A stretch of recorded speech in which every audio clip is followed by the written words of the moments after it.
Hello everyone. आज हम chapter start करेंगे अकाउंटिंग फॉर शेयर कैपिटल। जो आपकी ये वाली बुक है अकाउंटिंग फॉर कंपनीज, इसमें शेयर्स और डिवेंचर्स दोनों के बारे में है। हमने स्टार्ट करना है अकाउंटिंग फॉर शेयर कैपिटल। इस चैप्टर में हम पढ़ेंगे कि कोई कंपनी शेयर्स कैसे इशू करती है, डिवेंचर्स कैसे इशू करती है ना, इस बुक में पढ़ेंगे हम। देखो बेटा, जो एक्चुअल सिस्टम है जिसमें कि जो कंपनीज़ हैं वो शेयर इशू करती हैं लोगों को, बिल्कुल डिट्टो एक्चुअल सिस्टम तो आपके सिलेबस में नहीं है। ठीक है, जो सिस्टम आपकी बुक्स में डिस्क्राइब किया गया है कंपनी कैसे कैसे लोगों से पैसा मंगवाती है, हमने तो वही बुकिश करना है, चाहे रियलिटी में वैसा आज सच मोस्टली हो रहा है चाहे नहीं हो रहा है। अब सबसे पहले एक सम मैं खुद फ्रेम करूँगी और आपको करवाऊँगी। Question number 1, ABC Limited was registered with an authorised capital. देखो, ABC नाम की कंपनी है, वो ऑथराइज्ड कैपिटल के साथ रजिस्टर हुई है, जो कैपिटल है 50 लाख की, जो कि कैसे बनी है 5 लाख शेयर्स ऑफ ₹10 ईच। अब समझो पहले रजिस्टर्ड कैपिटल या ऑथराइज्ड कैपिटल क्या होती है। ठीक, authorised capital, nominal capital, registered capital एक ही बात है। ये वो कैपिटल है जिस कैपिटल के साथ कोई कंपनी रजिस्टर होती है, और जितनी कैपिटल के साथ कोई कंपनी रजिस्टर होती है उससे ज़्यादा शेयर्स वो इशू नहीं कर सकती। सपोज़ कोई कंपनी अगर रजिस्टर हुई है 50 लाख की कैपिटल के साथ, तो वो 50 लाख ही इशू कर सकती है। सपोज़ कंपनी ने कुछ सालों में थोड़े थोड़े करके 50 लाख इशू कर लिए, अब कंपनी ने और शेयर इशू करनी है, तो उसके लिए कंपनी पहले अपनी ऑथराइज्ड कैपिटल की परमिशन लेगी, उसे और बढ़ाएगी, फिर कंपनी और शेयर इशू कर सकती है।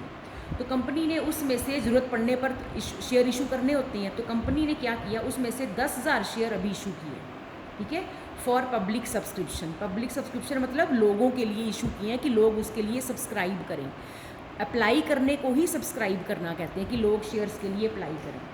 और वैसे तो आजकल जो शेयर इशू होते हैं, ऐसा मोस्टली ऐसा होता है कि कंपनी सारे के सारे पैसे इकट्ठे मंगवा लेती है, पर आपकी बुक में जो सिलेबस में टॉपिक है वो ये है, इकट्ठे मंगवाने वाले सम्स भी हैं और कंपनी शेयर का पैसा इंस्टॉलमेंट्स में मंगाए वो सम्स भी हैं। हमने तो सिलेबस के हिसाब से चलना है। इन रियलिटी तो बड़ा कुछ है जो बुक से डिफरेंट भी है और सेम बुक जैसा भी होता है। तो इस सम में क्या है कि कंपनी ने 10,000 शेयर इशू किए, और कंपनी ने लोगों से पैसा कैसे लेना है, इतना तो पता ना, एक शेयर 10 रुपये का है। और कंपनी ने लोगों से पैसा कैसे लेना है, कंपनी ने पैसा लेना है, पहले 3 रुपये कंपनी ने मंगाने हैं लोगों से एप्लीकेशन के टाइम। ठीक है, जब लोग अप्लाई करेंगे तब 3 रुपये उसी वक्त दे देंगे। उसके बाद फिर जब उनको शेयर अलॉट हो जाएंगे, अलॉटमेंट के टाइम 4 रुपये, और बैलेंस अगली कॉल पर कंपनी मंगवाएगी। पब्लिक ने पूरे 10,000 शेयर्स के लिए अप्लाई कर दिया और सारे शेयर अलॉट हो गए, और मनी वॉज ड्यूली रिसीव्ड, सारा पैसा भी कंपनी को रिसीव हो गया। पास एंट्रीज। ठीक है, अब हम सबसे पहले क्या करेंगे, सबसे पहले हम बनाएंगे परफॉर्मा। ठीक है, ऊपर लिखेंगे बुक्स ऑफ ABC लिमिटेड, और उसके बाद जर्नल। फिर जो आपने +1 में जर्नल का परफॉर्मा सीखा था, ठीक है, हम वो वाला यहाँ पे क्या बनाएंगे, अपना परफॉर्मा ड्रॉ करेंगे। हाँ जी, ये हमने परफॉर्मा ड्रॉ कर लिया। अब सबसे पहले ये जो पैसे आपको गिवन है ना, 3 रुपये, 4 रुपये और बाकी बैलेंस, 3 रुपये एप्लीकेशन के, 4 रुपये अलॉटमेंट के और बाकी बैलेंस कॉल का। सबसे पहले हम इसे यहाँ पर लिखते हैं। ठीक है, एप्लीकेशन, अलॉटमेंट और लास्ट वाले पैसे कॉल के मंगाए। 10 रुपये का हमें पता शेयर है। एप्लीकेशन के वक्त कंपनी ने 3 मंगाए, अलॉटमेंट के वक्त 4 मंगाए, और बैलेंस कॉल के वक्त, तो बैलेंस बचा ही कितना, 10 में से 7 माइनस किए तो 3। एप्लीकेशन है हमारी जनवरी 1 की, अलॉटमेंट की कंपनी ने जनवरी 15 को, और कॉल के पैसे मंगाए मार्च 1 को। ये चीज़ आपने लिख लेनी है कहीं पर भी, साइड पर, इधर लिख लो, इधर लिख लो, सम के एंड में लिख लो, क्योंकि यही चीज़ आगे आगे और बड़ी होती जाएगी, कॉम्प्लेक्स होती जाएगी। आप सोचोगे इतनी आसान चीज़ क्यों लिखने को कह रहे हैं, पर ये आगे आगे आपके काम आएगी। अब हमने स्टार्ट करनी है एंट्रीज। अब सबसे पहले क्या होगा कि कंपनी ने 10,000 शेयर्स, देखो ये रजिस्टर्ड कैपिटल की कोई एंट्री नहीं होती, वो तो रजिस्टर्ड है ना, कितनी इशू कर सकती है, कितनी इशू की सम उतने से होगा। ये 50 लाख का सम में कोई रोल नहीं है, एंट्रीज पास करने में कोई रोल नहीं है। अब क्या है कि सबसे पहले जनवरी 1, ठीक है, कंपनी ने शेयर इशू किए और लोगों को बोला कि जिन जिन को शेयर्स चाहिए वो मेरे शेयर्स के लिए अप्लाई करो। देखो मुझे नहीं पता तुम अप्लाई कर रही हो, तुम्हें नहीं पता मैं अप्लाई कर रही हूँ, सारी दुनिया 130 करोड़ की जनता है, अगर इंडियन कंपनी इंडिया में इशू कर रही है तो हर बंदा घर बैठे अप्लाई कर रहा है। ठीक है, तो अगर कंपनी ने 10,000 शेयर इशू किए हैं तो ज़रूरी नहीं है कि 10,000 शेयर्स की ही एप्लीकेशंस आएंगी। हो सकता है कि इतने कंपनी इतनी बढ़िया हो, इतने लोग अप्लाई कर दें कि 10,000 शेयर कंपनी ने इशू किए थे और उसके पास लाखों शेयर्स की एप्लीकेशंस आ जाएं।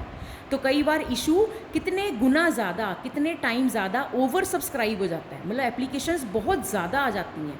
वो कई बार इसलिए आ जाती है कि कंपनी बहुत अच्छी होती है, ठीक है, पर कंपनी ने लॉट उनको 10,000 ही करनी है, तो फिर कंपनी को बाकी शेयर्स को रिजेक्ट करना पड़ता है। वो वाले सम्स भी करेंगे, पर अभी पहला सम वही करेंगे कि कंपनी ने 10,000 शेयर इशू किए और 10,000 के लिए लोगों ने अप्लाई किया और 10,000 ही कंपनी ने लोगों को लॉट किए। पहला सम सबसे सिंपल वाला सम करेंगे। तो जब कंपनी ने शेयर इशू किए, ठीक है, और कंपनी के पास एप्लीकेशन मनी आई, हर बंदा अपने घर बैठा है ना, बैंक के अकाउंट में पैसे ट्रांसफ़र कर रहा है, तो bank account debited to share application account. अब ये वाली एंट्री आपकी किससे होगी? ये वाली एंट्री आपकी होगी, 10,000 शेयर्स हैं, 3 रुपये की एप्लीकेशन मनी, ये वाली एंट्री आपकी 30,000 के साथ होगी। ठीक है, और इसकी नरेशन क्या होगी? Being application money received. और एक बात बेटा और ध्यान में रखो कि ये जो एप्लीकेशन मनी है, अगर 10,000 शेयर कंपनी ने इशू किए हैं तो ये एप्लीकेशन मनी हज़ारों लाखों शेयर्स पर भी आ सकती है। तो जितने शेयर्स के लिए भी जनता ने अप्लाई कर दिया उतने शेयर मल्टीप्लाई 3 रुपये के साथ, तो ये एंट्री 30,000, 3 लाख, 30 लाख, पता नहीं कितनी हो सकती है। ठीक है, क्योंकि जितने लोगों ने अप्लाई कर दिया, बाय चांस इस समय हमने सारा अमाउंट सेम ही रखा है। अब अगर ज़्यादा लोग भी अप्लाई कर दें तो कंपनी जो एक्सेस एप्लीकेशंस हैं उन्हें रिजेक्ट कर देती है ना, और 10,000 लोगों को शेयर अलॉट कर देती है। चलो इस समय तो 10 ही आ रही हैं। अब क्या होगा कि आपको पता है कि किसी भी कंपनी में क्या होता है, किसी भी कंपनी में जो ओनर्स होते हैं वो शेयर होल्डर्स होते हैं, और शेयर होल्डर्स कंपनी में जो पैसा लगाते हैं उस पैसे को क्या कहते हैं? उस पैसे को शेयर कैपिटल कहते हैं। ठीक है, अब ओनर के पैसे को क्योंकि शेयर कैपिटल कहते हैं, तो एप्लीकेशन मनी में जो 3 रुपये आए, आखिर तो 3, 4, 3 करके टोटल 10 रुपये आ ही जाने हैं, वो पैसे हमने शेयर कैपिटल में डाल देने हैं। ठीक है, तो शेयर एप्लीकेशन इस अकाउंट को बंद कर देंगे, पहले क्रेडिट था अब डेबिट हुआ, इस अकाउंट को बंद कर दिया, तो ये दोनों अकाउंट क्रेडिट डेबिट बंद हो गए, बचा क्या? Bank to share capital. पर ये एंट्री क्योंकि एक दिन में नहीं ना हो रही, आज कंपनी ने सपोज हफ्ते का टाइम दिया है, 15 दिन का टाइम दिया है, कोई बंदा आज अप्लाई कर रहा है, कोई कल कर रहा है, कोई परसों कर रहा है, तो इस कारण बीच में टाइम गैप होता है, इस कारण ये एंट्री सेम डेट को नहीं हो रही। अब आप +1 याद करो, +1 में आपकी एंट्री जब होती थी, जब ओनर बिजनेस में कैपिटल लाता था, ठीक है, अगर बैंक में डाले तो बैंक टू कैपिटल, कैश लेकर आया तो कैश टू कैपिटल, उसी दिन लाया उसी दिन एंट्री होगी। पर इसमें तो कंपनी ने 10-15 दिन का लोगों को टाइम दी, इसमें लोग अप्लाई कर रहे हैं, तो bank to share capital entry एक दिन में नहीं हो रही। इस कारण क्या है कि अलग अलग डेट्स को एंट्री होती है, तो इसको हम 2 हिस्सों में बांट के करते हैं कि पहले शेयर एप्लीकेशन का पैसा आया, फिर कंपनी ने अब जिन लोगों को रिजेक्ट करना रिजेक्ट कर देगी, और अलॉटमेंट वाली डेट जनवरी 15, कहने को एंट्री एप्लीकेशन मनी ट्रांसफ़र हो रही है, पर ये एंट्री होगी किस दिन? अलॉटमेंट वाली डेट को, कि जिस दिन कंपनी डिसाइड करेगी कि मैंने इन लोगों को शेयर्स अलॉट करने हैं, फिर उन्हीं लोगों का पैसा शेयर कैपिटल में डालेगी ना, जिनको शेयर अलॉट करने हैं, जिनको ओनर बनाना है। तो अलॉटमेंट डेट वाले दिन ये एंट्री होती है कि उन लोगों की एप्लीकेशन मनी कैपिटल में डाल दो कि उनको शेयर अलॉट कर दिए, अब उनको हमने ओनर बना लिया। ठीक, बचा क्या? एप्लीकेशन तो क्रेडिट डेबिट कैंसिल हो गया, बचा क्या? बचा हमारे पास bank to share capital, being application money transfer to share capital account. अब उसके बाद अलॉटमेंट के 4 रुपये। अब कंपनी ने जिन लोगों को, जैसे उनको मेल आ जाएगी कि आप लोग जी, आप लोग बड़े लक्की हो, आपको हमने अपनी कंपनी के शेयर अलॉट किए हैं, ठीक है, अब आप अलॉटमेंट मनी भेजो। पर ये मेल उनको ही आएगी जिनको कंपनी ने शेयर अलॉट किए। अब अगर सपोज बहुत ज़्यादा लोगों ने अप्लाई कर दिया था तो नेचुरली कुछ लोग रिजेक्ट भी होंगे, उनको मेल आ जाएगी कि भी आपको सॉरी, आपको हम शेयर अलॉट नहीं कर रहे। तो फिर जो उन्होंने 3 रुपये दिए थे वो कहाँ जाएंगे? उनके 3 रुपये उनको वापस मिल जाएंगे, बिल्कुल चिंता की बात नहीं है। जितने पैसे आपने कंपनी के अकाउंट में डाले थे पूरे उतने के उतने पैसे आपको वापस मिलेंगे, ठीक है। और जिनको कंपनी ने शेयर होल्डर बनाना डिसाइड कर लिया उनका पैसा कंपनी कैपिटल में डाल देगी। अब जिनको कंपनी ने ओनर बना लिया उनकी एप्लीकेशन मनी कैपिटल में ट्रांसफ़र करके अब कंपनी उनसे अलॉटमेंट के पैसे मंगाएगी। तो जब कंपनी उनसे अलॉटमेंट के पैसे मंगाएगी तो ये एंट्री जनवरी 15 को होगी। तो एंट्री क्या होगी, शेयर अलॉटमेंट अकाउंट डेबिटेड, ठीक है, टू शेयर कैपिटल अकाउंट, ठीक है। शेयर कैपिटल में अब क्यों डाल दिया फटाफट, पहली एंट्री में क्यों नहीं डाला, क्योंकि अभी तो एप्लीकेशन मनी आ रही थी, अभी तो पता नहीं था ना कि हमने उनको ओनर बनाना है कि नहीं बनाना, क्योंकि यहाँ पे एप्लीकेशन मनी 10,000 शेयर पर, 20,000 शेयर पर, 50,000 शेयर पर, 5 लाख शेयर पर भी आ सकती थी। तो अभी तो एप्लीकेशन मनी आ रही है, हर बंदा घर बैठे अप्लाई कर रहा है। मैं कैसे पहले ही एंट्री में उन सबका पैसा कैपिटल में डाल दूँ, कैपिटल में तो उनका डालूंगी ना जिनको मैंने ओनर बनाना है। तो एप्लीकेशन के वक्त कभी भी पहली एंट्री कैपिटल की नहीं होती, अभी तो एप्लीकेशन मनी आन दो, देखते हैं कितने लोग अप्लाई करते हैं, फिर उसमें से कंपनी डिसाइड करेगी कि कितने को शेयर अलॉट करने हैं, तो कैपिटल की एंट्री दूसरी होती है इन दो में, ठीक है। अब यहाँ पर तो अलॉटमेंट के वक्त तो आप डिसाइड कर चुके हो कि किनको आपने शेयर अलॉट किए, किनको ओनर बनाया। तो अब आप उन लोगों से अलॉटमेंट का पैसा मंगाओगे 10,000 इंटू 4 40,000, इससे आप एंट्री करोगे और नरेशन होगी बीइंग अलॉटमेंट मनी ड्यू, ठीक है। अब आपने उनसे अलॉटमेंट का पैसा मंगाया, टू शेयर कैपिटल, ये कैपिटल के लिए मंगाया आपने, और उसके बाद जब वो लोग आपको अलॉटमेंट का पैसा दे देंगे, एक्चुअली तो वैसे अलग अलग डेट्स को होती हैं, पर आपके सब में क्योंकि एक ही अलॉटमेंट की डेट गिवन है तो आप उसी डेट को एंट्री करोगे। Bank account debited to share allotment account, being allotment money received. अब कॉल के पैसे रह गए। वैसे कंपनी ये जो कॉल का पैसा है ये 1 किश्त, 2 किश्त, 3 किश्तों में भी मंगा सकती है। तो यहाँ पर first call, second call, third call एक भी हो सकती थी, पर क्योंकि यहाँ पे सम में बोला था कि बैलेंस ऑन कॉल, तो क्योंकि कंपनी पैसा एक ही कॉल में मंगा रही है, ठीक है। तो एक ही कॉल में मंगा रही है, तो यही कंपनी की फर्स्ट एंड फाइनल कॉल है। तो अब एंट्री क्या होगी, जब कंपनी उनसे पैसा मंगाएगी, उनको अपने डेटर बनाएगी, तो share first and final call account debited to share capital, narration होगी बीइंग फर्स्ट कॉल ड्यू, ठीक है, कि हमने लोगों से अब फर्स्ट कॉल का पैसा मार्च 1 को मंगा लिया। अब जब लोग फर्स्ट कॉल का पैसा भेजेंगे तो क्या एंट्री होगी, bank account debited to share first and final call.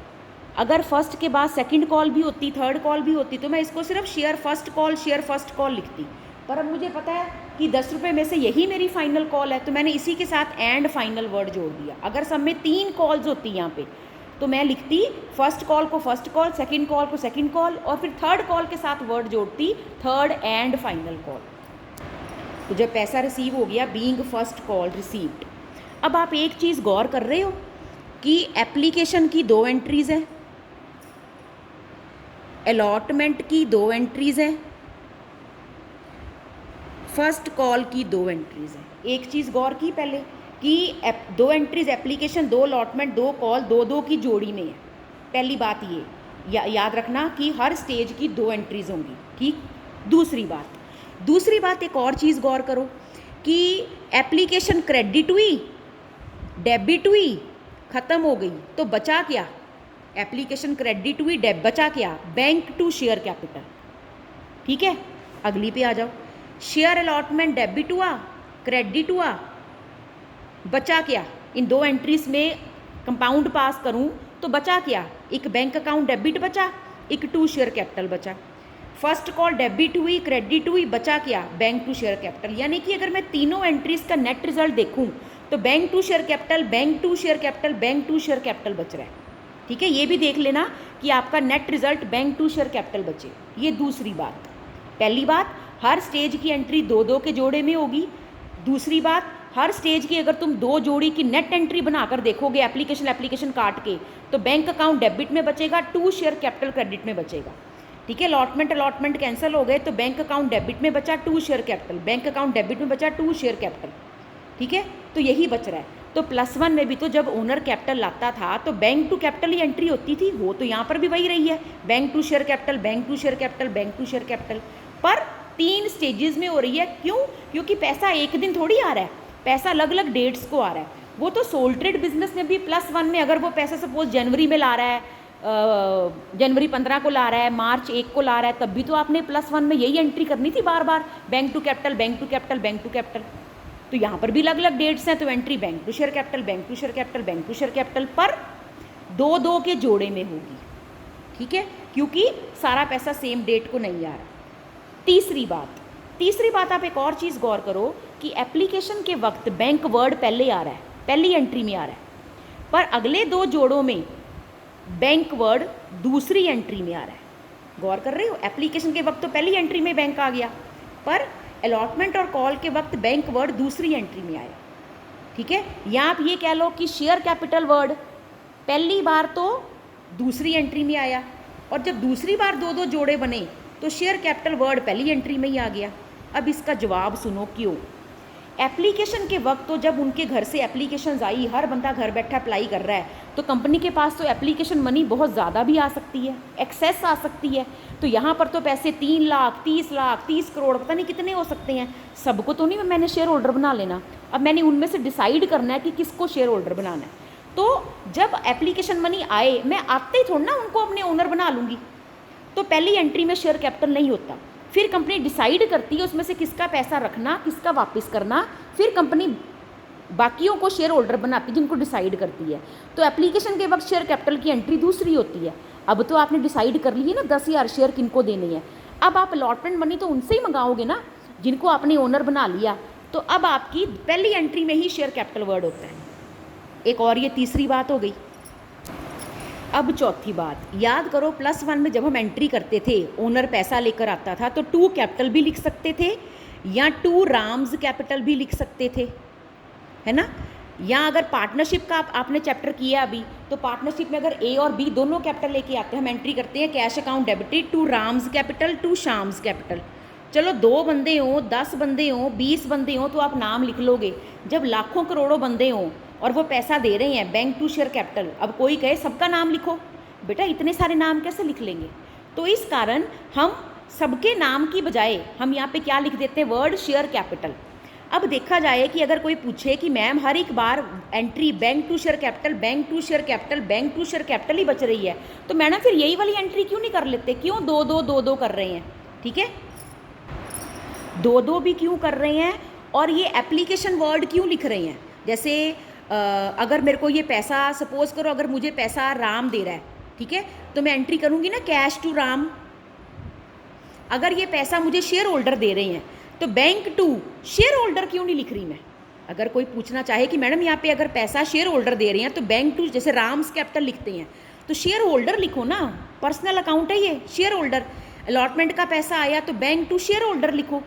ये एप्लीकेशन वर्ड, ये अलॉटमेंट वर्ड, ये कॉल वर्ड क्यों लिख रहे हैं, वो बेटा इसलिए लिख रहे हैं क्योंकि अगर मैंने हर बार एंट्री यही कर दी, bank to share holder, application के 3 यार आ गए, bank to share holder allotment के आ गए, bank to share holder call के आ गए। नेचुरली वो सच है कि दे तो शेयर होल्डर ही रहा है, पर मुझे हर एंट्री में ये भी पता लगाना है, according to full disclosure concept मुझे पता होना चाहिए किस स्टेज का पैसा आ रहा है। तो मैं शेयर होल्डर की जगह बस होल्डर वर्ड काट के मैंने वहाँ पे एप्लीकेशन वर्ड कर दिया।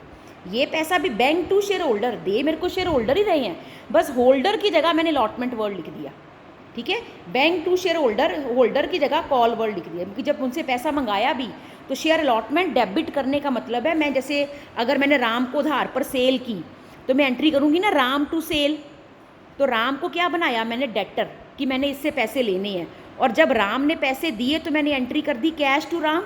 ऐसे ही अब मैंने अलॉटमेंट का पैसा मंगाना है तो मैंने शेयर अलॉटमेंट अकाउंट डेबिटेड, क्यों, शेयर कैपिटल की वजह से पैसा मंगा रही हूँ। जब पैसे आ गए तो बैंक टू शेयर अलॉटमेंट कर दिया, चीज़ वही है। ठीक, पर यहाँ पे एक नाम हो ना, राम का तो लिखूँ ना, यहाँ तो हज़ारों लाखों लोग हैं, तो मैं शेयर होल्डर की जगह वर्ड लिख देती हूँ अलॉटमेंट या कॉल। ठीक है, तो बस आप ये याद रखो कि हमने पहले 2-2-2 में एंट्री करनी है, एप्लीकेशन के वक्त पैसा आएगा पहले और कैपिटल में बाद में ट्रांसफ़र होगा, और बाकियों में कैपिटल में पहले ट्रांसफ़र होगा, क्योंकि जिनको शेयर अलॉट किए जब तक तुम उन्हें मेल नहीं डालोगे, उन्हें कहोगे कि नहीं कि तुम्हें हम शेयर अलॉट कर रहे हैं, अब अलॉटमेंट मनी भेजो, उनको थोड़ी सपना आना कि हमें शेयर मिल गए। तो आप उन्हें चिट्ठी डालोगे, मेल डालोगे, अब अलॉटमेंट मनी भेजो, तो पहले उनको डेटर बनाओगे ना, शेयर होल्डर अकाउंट डेबिटेड मतलब share allotment account debited to share capital, फिर वो पैसा भेजेंगे। फिर कभी मार्च में, अप्रैल में, मई में कंपनी को और पैसे की ज़रूरत पड़ी तो मार्च, अप्रैल, मई किसी भी महीने फिर कंपनी ने उनसे बाकी पैसे मंगा लिए, तो फिर कंपनी उनको मेल डालेगी कि अब कॉल के पैसे भेजो। तो फिर शेयर होल्डर अकाउंट डेबिटेड, उन्हें डेटर बनाया, तो क्यों बनाया? फर्स्ट कॉल की वजह से। तो share first call account debited to share capital. फिर जब पैसा भेजेंगे तो bank to share first call. ये सबसे बेसिक सम है, ठीक है, और इसके आगे हम नेक्स्ट करेंगे। Thank you.